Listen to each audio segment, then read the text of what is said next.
Good morning. Welcome to Exploring the Ka with host Castaldo. And this is the Fae Chronicles. And I know yesterday we talked about the Fae realm and how our eyes basically cannot fix. Excuse me, I'm getting ready for work, so I gotta be out the door in 5 minutes. How our eyes cannot really fix on these entities. And let me remind you that the Fae and all the beings that I'm putting in the category of the Fae, because there's a few races in this category, some that we don't even know about, and the ones that I'm putting into this category, let me remind you that these are off-world entities, what can people or aliens from outside of Earth. You need to realize this. They aren't spirits, right? Like the way we think. These are off-world entities occupying an alternate dimension of Gaia outside of the material plane. Okay, they were chased, one of the beings that were chased all over the cosmos by the Draco for their DNA, for their genetics, for the jealousy of their genetics. And when I mentioned how our eyes cannot fix on them in the forest, they can move so quickly and all of this, and that's why in lore they are depicted with having wings, because it's almost like we think they can fly, and like we see the trails, it looks like they have wings behind their back because they're going up, down, everywhere, and it looks like the wings. So I think it was a misunderstanding, and the gray, what we see as the gray aliens, I think pretty much know there are different beings that look like this. One of them are classified as the Fae. They are very, I even have a picture of this, moving out of this shimmering light. And I feel like what me and Laura Leon talked about in my interview with her, how she saw these pink shriveled up beings and they had costumes hanging that were gray alien costumes. I feel like they portray themselves as the Fae to hide their true identity. And there are also beings that have been replicated to look like the Fae, and possibly by the goo virus. And so there are all different types. Some also, like I said, mimicking the Fae. And they are little people. Some of them are huge and some of them are little. Those gray aliens are a race of Fae.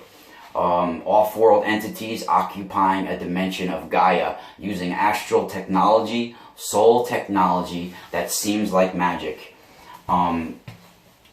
There was a legend as at one time in history there was an opening of the barrier between the Fae realms and the mortal realm, and it some mysterious way opened for a short time. And when this happened,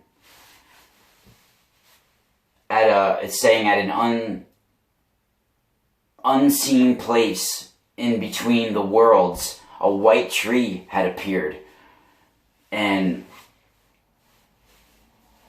right after this happened, a huge shining star rushed down upon our earth, and the tree grew on that spot where the star disappeared deep into the earth. And this was not a regular tree. This tree was not fully solid in nature, almost like an astral tree, so sort of like what we had in Lake Nemi. And there was in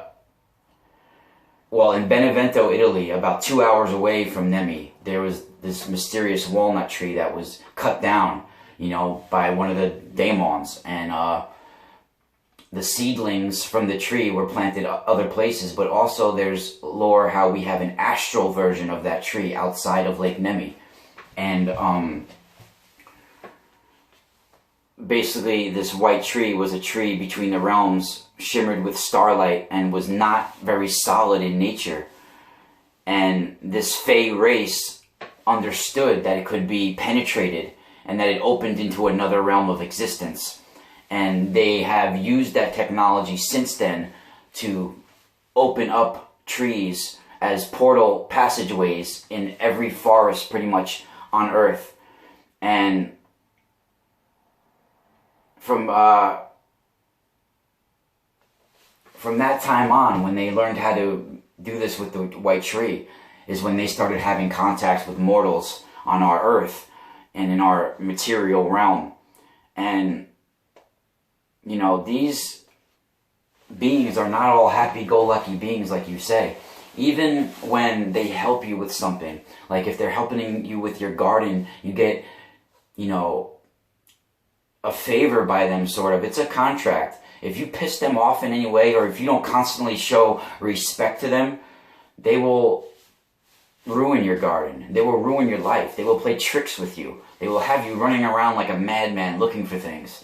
You know, it's just, it's not wise to have contact. Okay? And,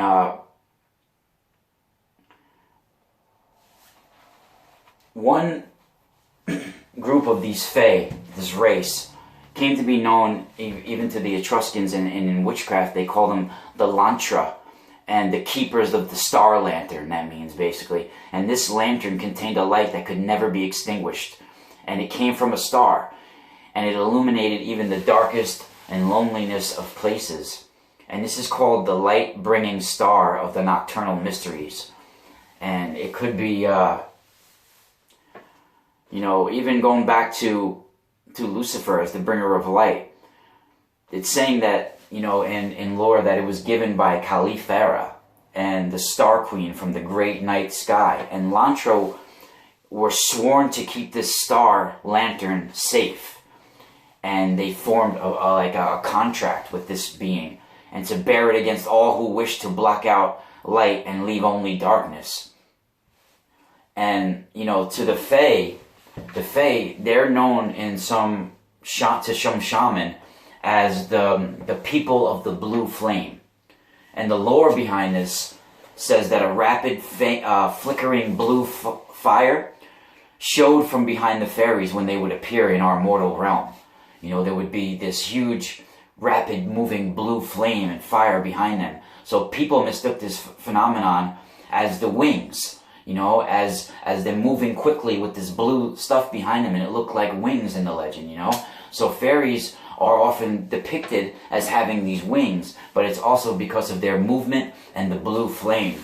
And fairies is said to require, the Fae are said to require this blue flame in order to travel from their realm and back here again. Spiral out.